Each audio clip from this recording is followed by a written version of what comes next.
Bismillahirrahmanirrahim. Assalamu alaikum students. Now we will start interpreting the mass spectrum. ठीक है, तो अब हम सबसे पहले सीखेंगे mass spectrum of alkanes. mass spectrum of alkanes समझाने से पहले अगर हम mass spectrum को ही एक ले लें एज एन एग्जांपल और उसके बाद उसको इंटरप्रेट करना भी सीख लेंगे और उसकी कैरेक्टरिस्टिक प्रॉपर्टीज़ जो हैं वो भी सीख सकते हैं. स्टूडेंट्स, आपको जो एग्ज़ाम में क्वेश्चन आता है वो इस तरह का होता है. अगर आपको क्वेश्चन आता है कि mass spectrum of a compound having formula C8H18 is given. ठीक है, जैसे ये एक आपको मैस स्पेक्ट्रम दिया हुआ है.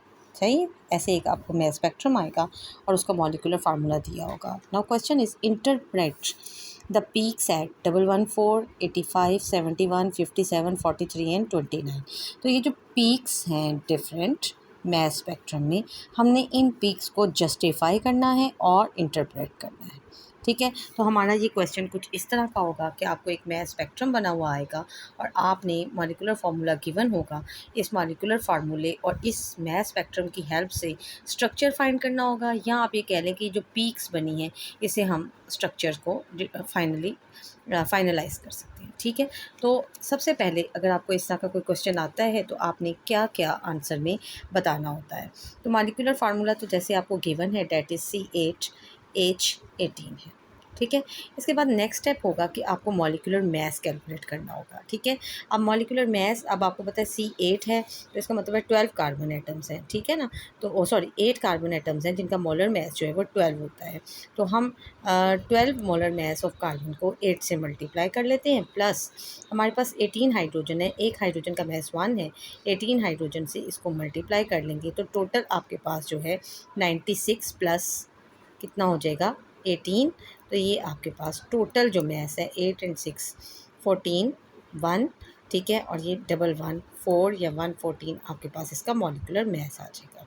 हमने ये देखना होगा कि इस मॉलिक्यूलर मैस की कोई पीक आपके स्पेक्ट्रम में मौजूद है.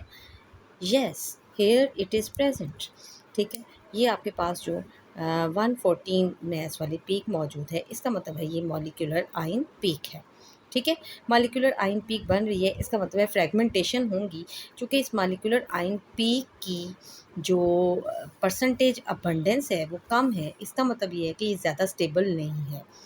ठीक है, मतलब कम स्टेबल है. ये ऐसी सूरत में हो सकता है कि अगर हमारे पास जो है हाइड्रोकार्बन यानी स्ट्रेट चेन हाइड्रोकार्बन हो.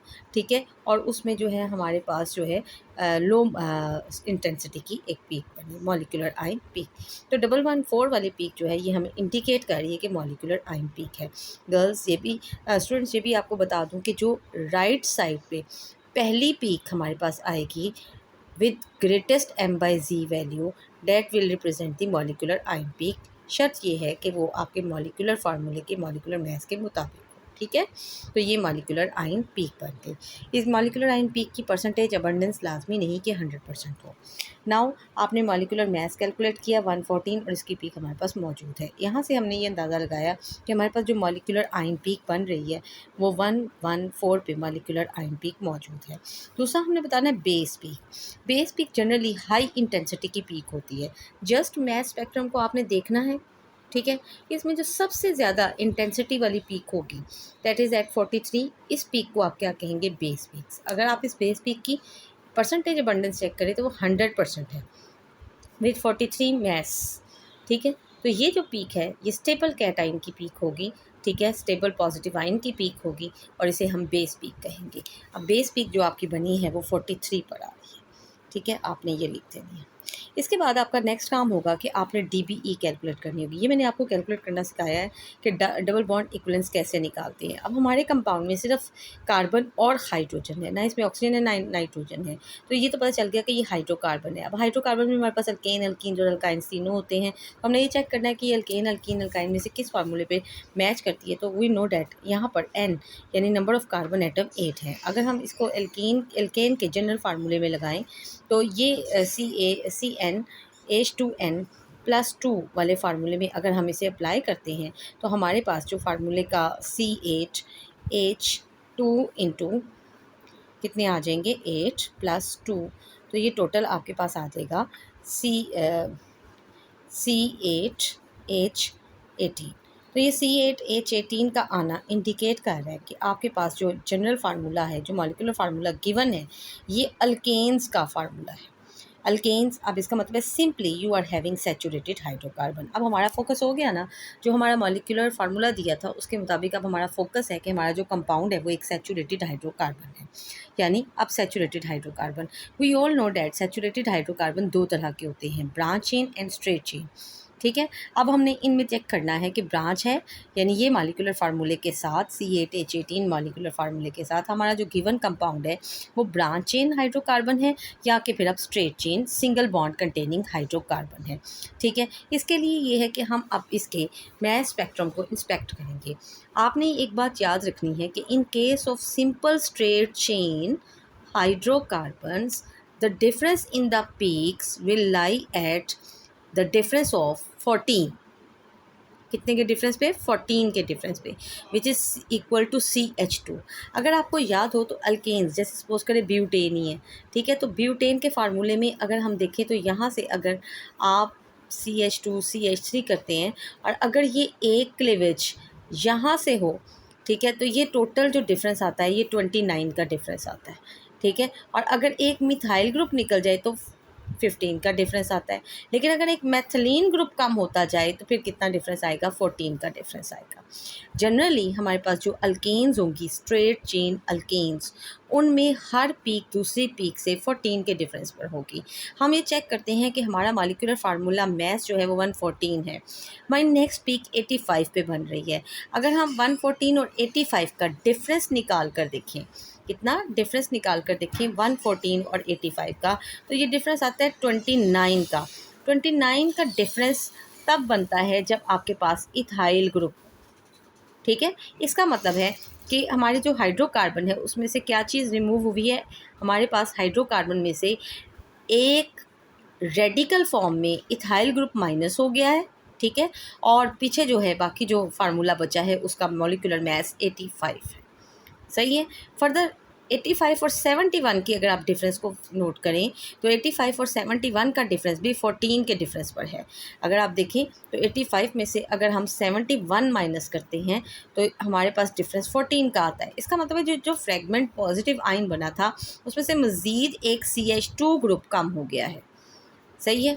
फिर 71 और 57 में भी डिफरेंस कितना है? 14 का है। 57 43 में भी 14 का डिफरेंस है।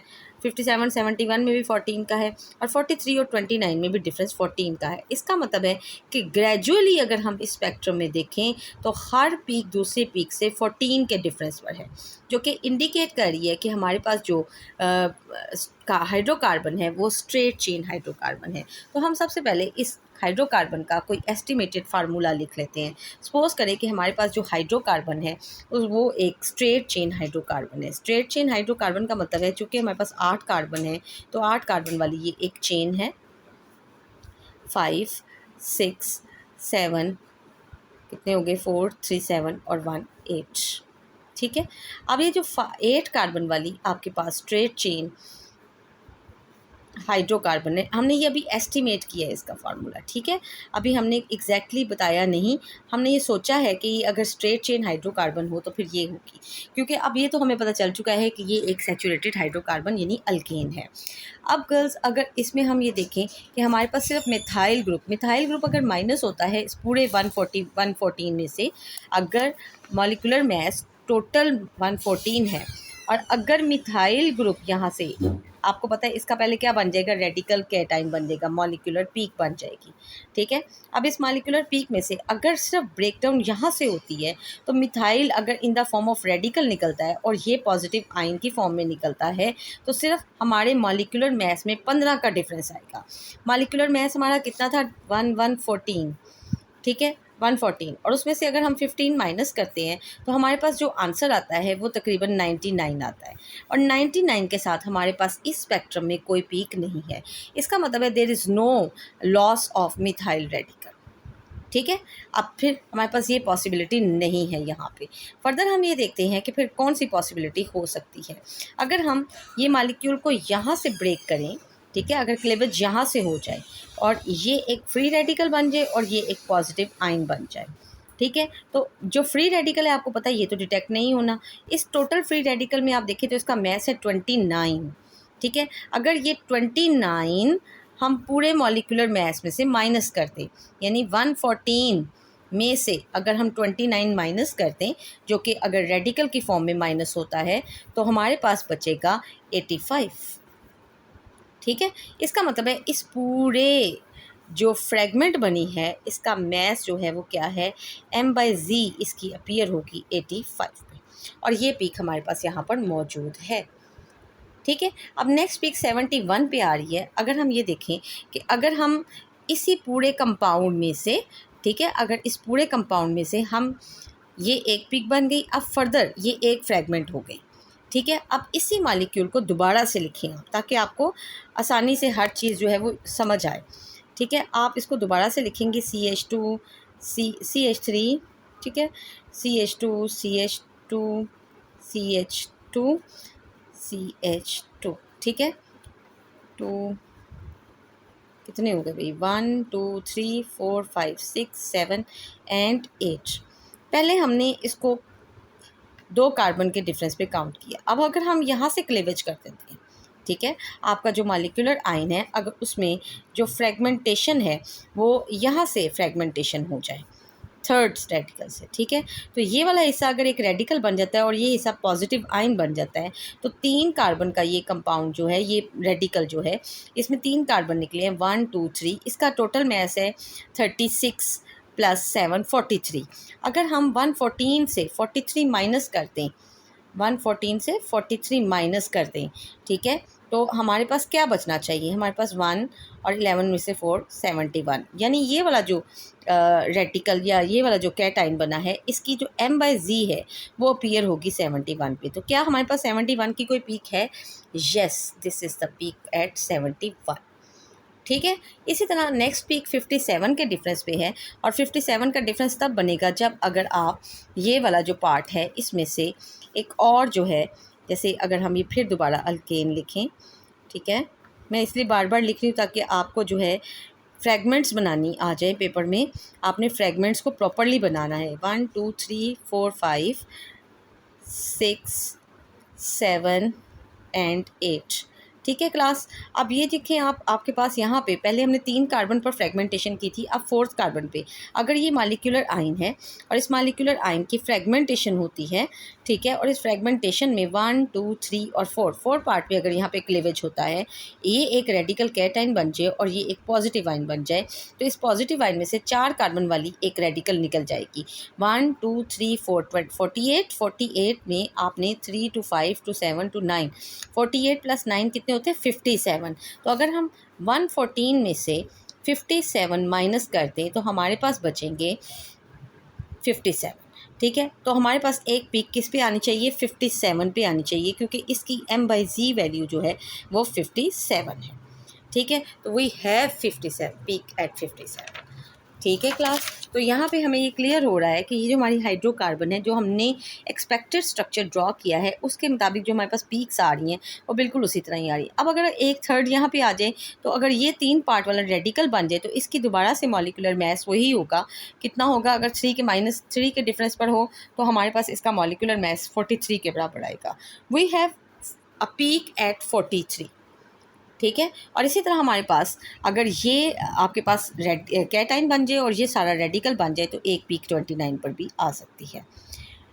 यहाँ से हमें ये पता चल रहा है कि हमारे पास जो कंपाउंड है वो जो हमने एक्सपेक्टेड उसका स्ट्रक्चर ड्रॉ किया है, ये बिल्कुल उसी एक्सपेक्टेड स्ट्रक्चर के मुताबिक हमें पीक्स दे रहा है। सो हमारा जो मॉलिक्यूलर कंपाउंड है वो एक स्ट्रेट चेन ऑक्टेन है, ठीक है, C8H18 के फार्मूले के मुताबिक। ठीक है, अब आपने करना ये है कि जिस तरह मैंने हर पीक के नीचे, यानी हर रेडिकल, हर कैटाइन के नीचे उसकी पीक मेंशन की है, इसी तरह आपने फर्दर इसको, ठीक है, अब आप बेशक इसको आगे ले जाएं या यहाँ पर भी आप 2 पार्ट्स कर सकते थे। जैसे एक पार्ट में मैंने ये किया है कि यहाँ से मैंने एक पार्ट में क्या किया है, पॉजिटिव बना दिए और रेडिकल बना दिए, तो नेक्स्ट पार्ट पे आप ये कर सकती हैं कि इधर पॉजिटिव आइन कर दें और इधर रेडिकल कर दें, यानी इसी को दोबारा से यहीं से ब्रेक करके एक तरफ पॉजिटिव और एक तरफ रेडिकल बना दें।